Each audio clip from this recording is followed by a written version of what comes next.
Hello, everyone, and welcome. I'm so excited to see you all again.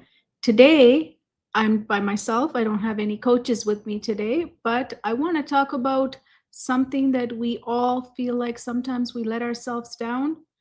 And the word that I want to talk about is commitment. Now, this is big for me as a person myself, as well as a leader for others for the past almost 6 years, leading other people to start their business and lead their lives, as well as working with students and families over 25 years. The commitment has been a big word in my life, in leading, living, and even learning. Commitment.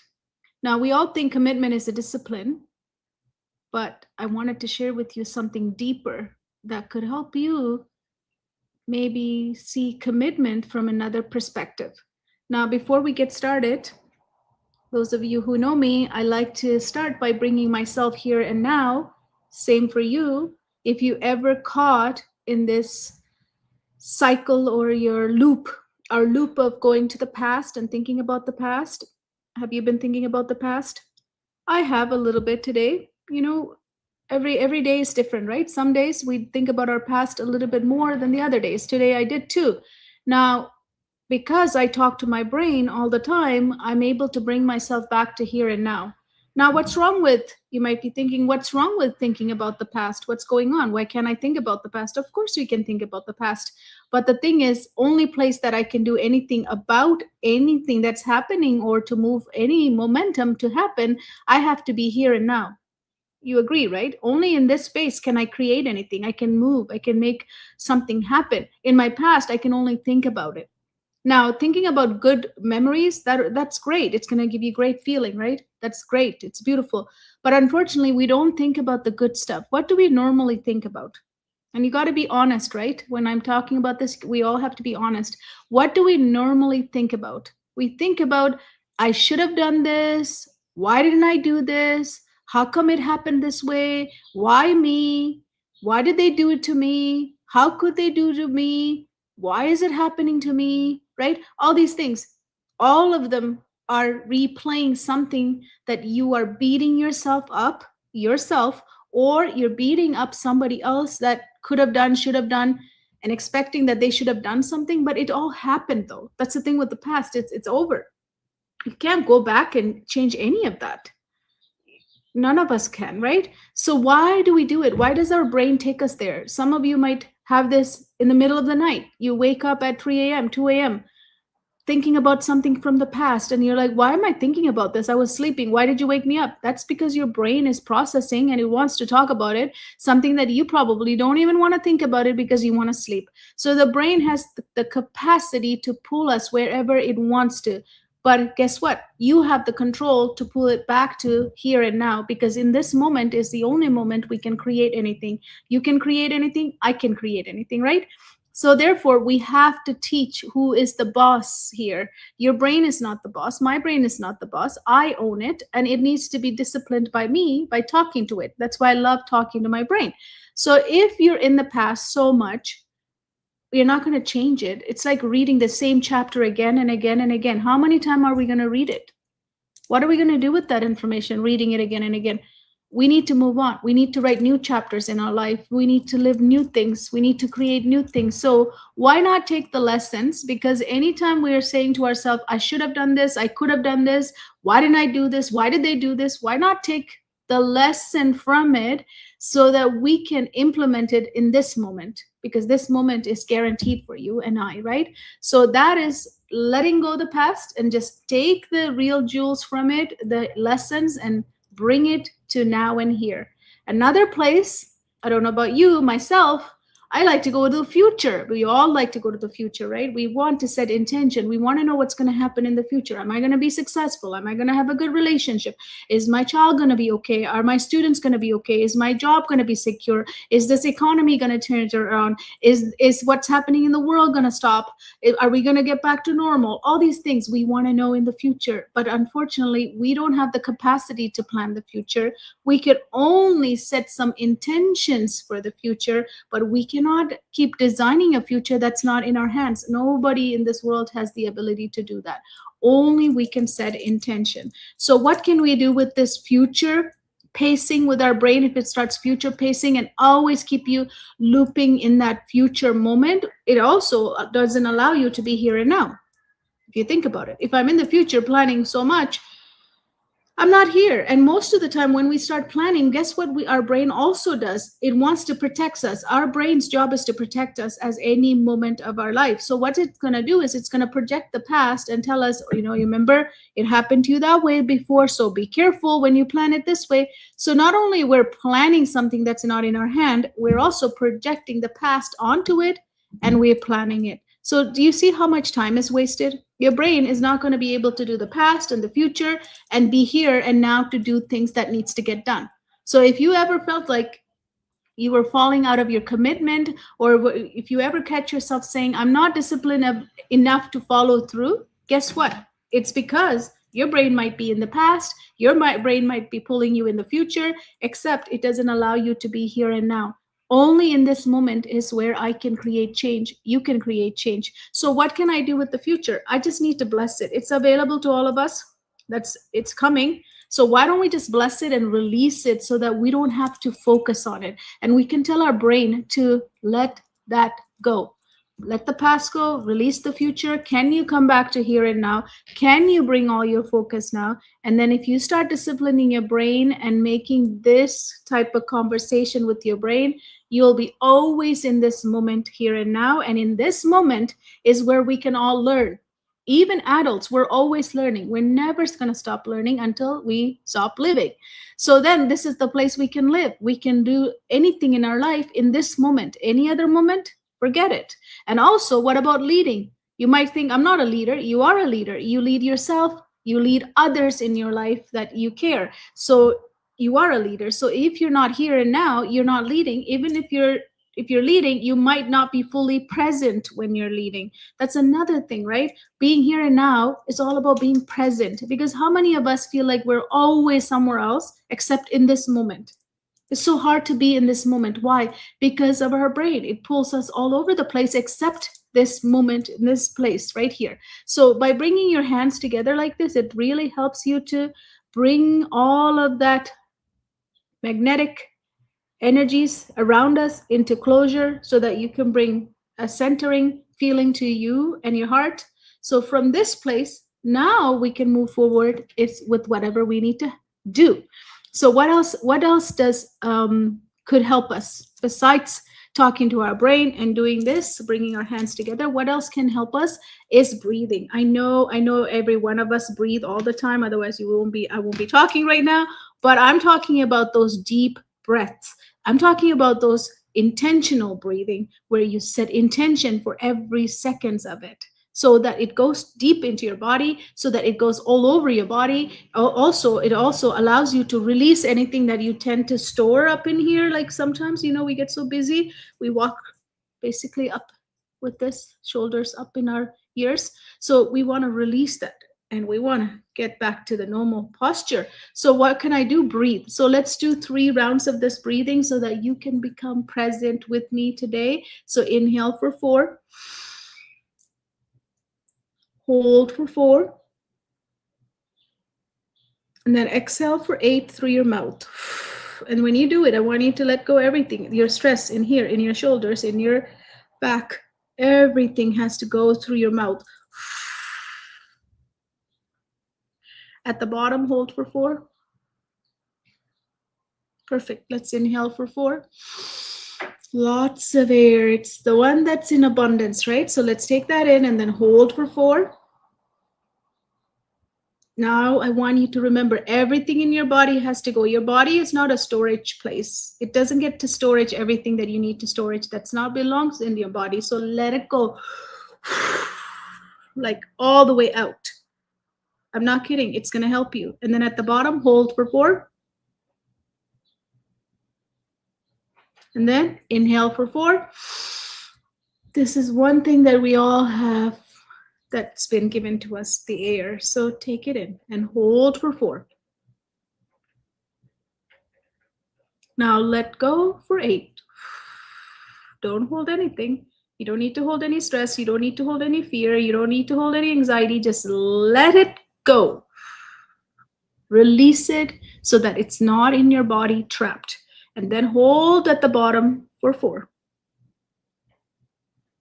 Perfect. Now I want you to check. How do you feel? Don't you feel relaxed? Don't you feel peace?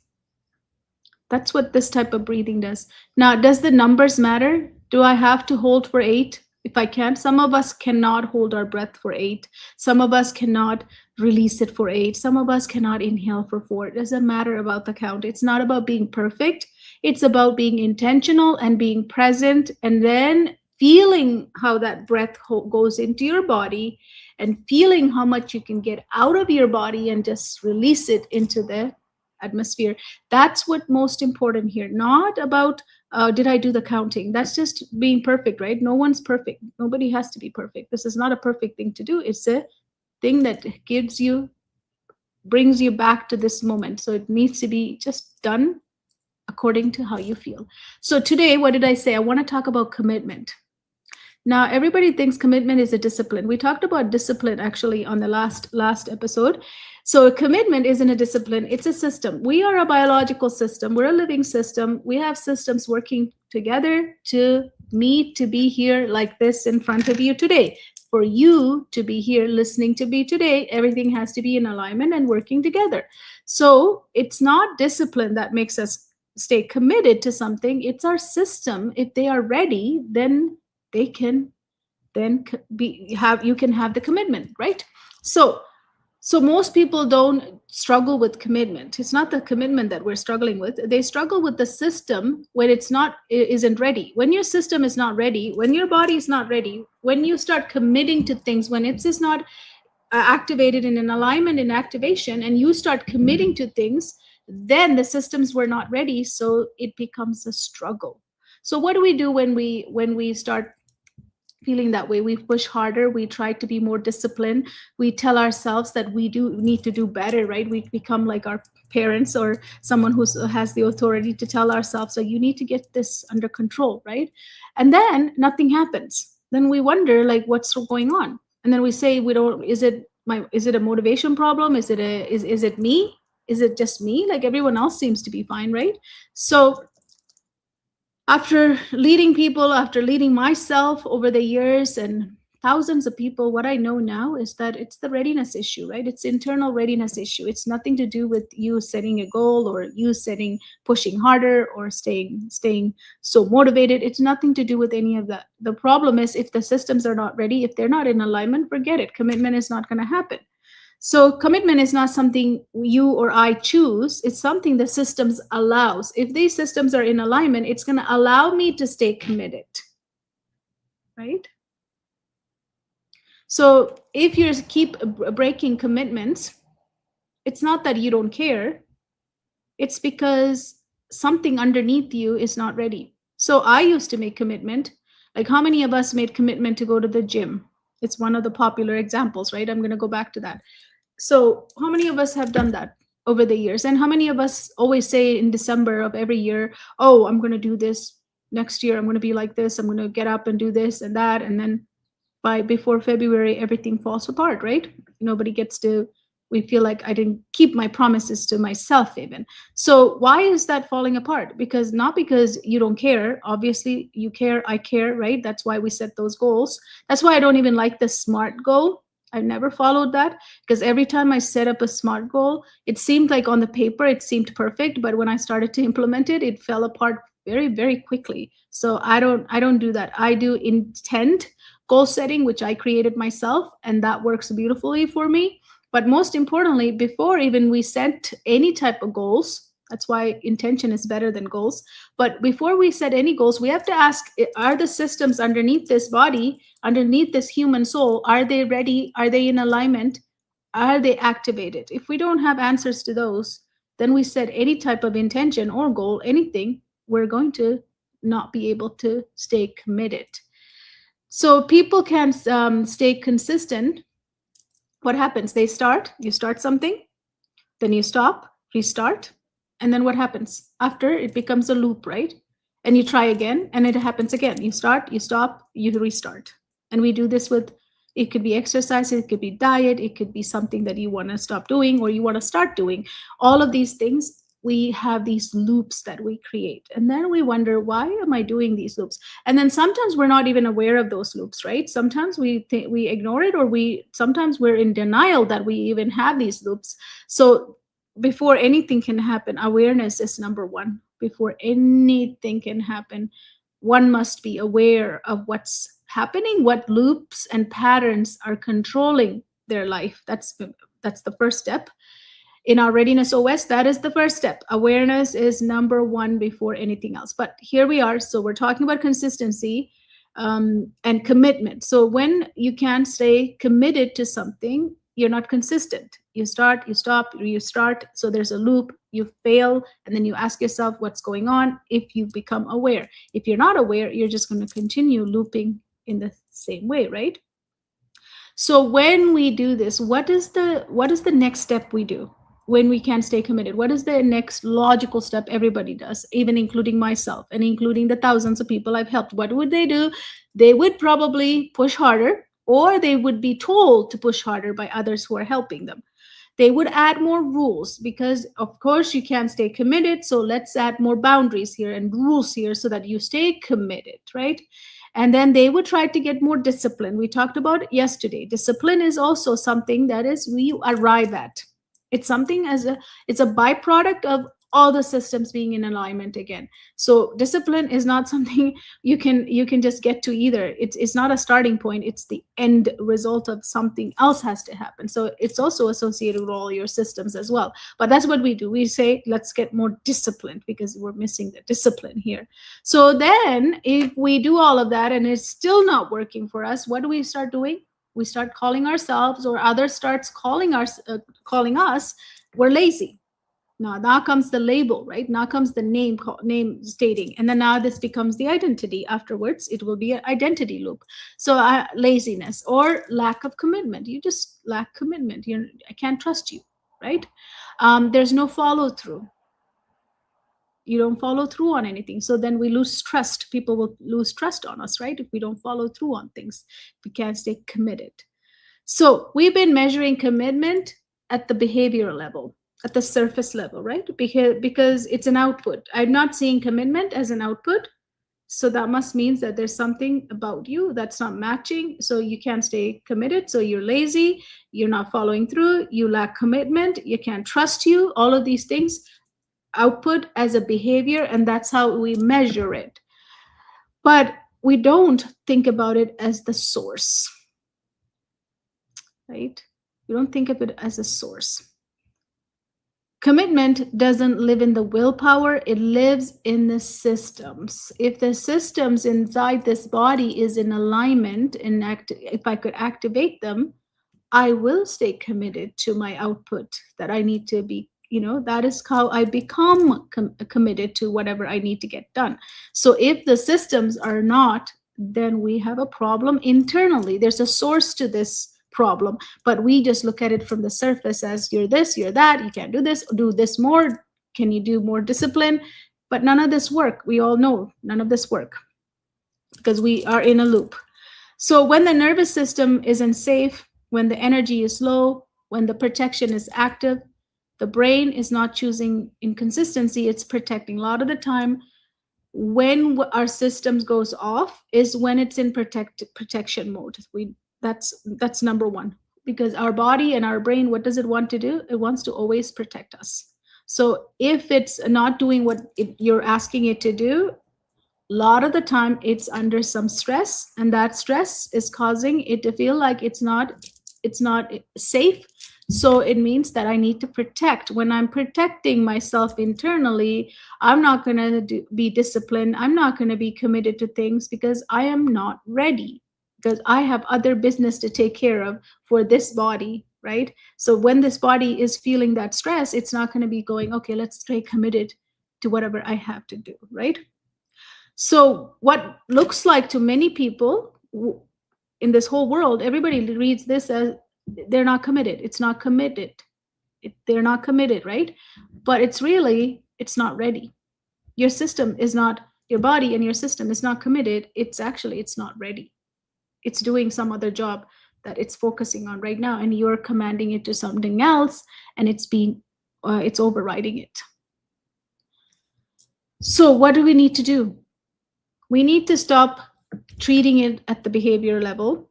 We need to look at it as blocks. Where are the blocks in these systems that is stopping us? So I always said we are so caught up in the surface, and we want to talk about this from the behavior standpoint. We have talked about this behavior standpoint even for adults, right? This is how you behave, this is how you do things. Even if we don't use the word behavior, this is how you are, that's behavior, right? Basically you're saying that's how you are means that's how you behave. So young kids in the school system, behavior is everything. We focus on behavior 24/7 in the school system. Now, is it working? When we focus on behavior, are we getting to the root cause of it? No. We're trying to read the behavior, and a lot of the time behavior looks like I don't care, you don't care, you're not. Sometimes in education it's like you don't want to do this, you're lazy, you're not trying hard enough, you don't have discipline, all of these things. And then also sometimes it goes also, some of the behaviors also goes into respect. You don't respect what we're asking you to do, or you don't respect us even. So disrespect is another part of behavior. So when we are caught up in that, we're not looking beyond those behaviors to the root cause of it. At the system level, if we start shifting our focus to the system level, we don't need to look at behavior. We have to look at the blocks. That shift alone makes you so compassionate for yourself and for the others that you lead. You're not behaving, you're not disrespecting, you're blocked. And I want to know why and how are you blocked and where are you blocked. See, then the automatic thing after that is curiosity, right? Like it's almost instant, that curiosity, like where are they blocked? Because if somebody's blocked and suffering in any way, and they're displaying behavior as the result of it, don't we want it to be so compassion to find out where they're blocked? Wouldn't that be a way better lens to look through than this is behavior? Right? Like when it's behavior, we all don't have compassion. We get impatient. We want this behavior to stop. But if we think of it as a signal and go deeper and say, you know what, they are blocked. I wonder what is blocking them. Then curiosity returns. And then when curiosity returns, you get creative to figure out and solve the root causes of it. This is exactly how I created Blocks to Flow, and Readiness OS was born because of my curiosity with each of my clients. I wanted to know what's going on. Why are they not committed? Why don't they have discipline? Not you are not disciplined because you're lazy, but why are you not disciplined? What is going on internally? So when you become like that, you're like a detective. You're like a scientist who's looking for evidence to figure out what is stopping them, rather than, oh, it's just behavior. You just behave like this. And then you get angry, right? Behavior makes you angry. Behavior makes you stop. Behavior makes you shut down. As a person who's helping someone, if I just look at it from the behavior lens, I just shut down because there's nothing else I can do about the behavior. I just need to ask them to stop that behavior. Try doing that. I'm sure some of you, if you try doing that, the behavior never stops. The behavior escalates. You can't tell somebody when they're doing something to stop it, right? It doesn't make sense. But if you start looking at it from the compassion side, it changes. The energy shifts, and the person we're helping really sees that we're trying to help them. And that shift is where a beautiful relationship between the coachee and the coach begins. And that's where transformations can happen. That's the energy that makes the transformation happen. So going back to, so we don't just start with discipline, we start asking different questions. When we get to that compassion side, we can start from curiosity. We can ask, is the system regulated? Is it being protected? Is this person in protection mode? Is there enough energy in this body? Is there any energy that's not there for them to not stay committed, right? Is this environment they're in supporting them? Because we are part of a big environment. Every variable in this environment can affect us at any time, and every variable matters to us. And we just think like we're fine. We'll just be fine. No, we're always being bombarded with so many different variables that affect us in so many different ways. Same goes to other people. So you see how compassionate you can get when you start looking at the blocked system. Blocked level gives you so much compassion and curiosity. Now then we can look at the behavior. What is being protected to display this behavior? Why is this behavior being shown? Where is the protection? What is the protection that's happening? So by asking these questions, what happens? We can coach somebody. We can coach someone to figure out where their blocks are. Because when they become aware of where the blocks are or block is, then we can restore that. We can really work through those blocks to release those blocks, dissolve those blocks so that they can start moving in the right direction. And then that's how we can get to the commitment, to stay commitment. That's how someone becomes disciplined, because that's the end result, is when the system is in alignment and when the systems are in activation. When we can activate them, then comes acceleration, and that point is where flow and focus returns. And then that's where we can begin to be committed to something. That's where discipline shows up as a byproduct. Right? So when readiness is restored, because readiness meaning readiness of these systems are restored, commitment doesn't feel like forced anymore. We're not forcing commitment. It becomes natural. It becomes stable and consistent, and commitment becomes like without pressure, because otherwise we're just pressuring to figure out, how do I get to be committed? How do I get to be committed? How do I get my consistency? It's pressure. Pressure doesn't last, right? Pressure puts us in a different energy level. It doesn't last longer. So if you keep telling yourself, I just need to be more committed, you might be solving the wrong problem. Because commitment isn't something you build, it's something your system reveals. So when these systems are, this body is in alignment and in activation, it reveals commitment.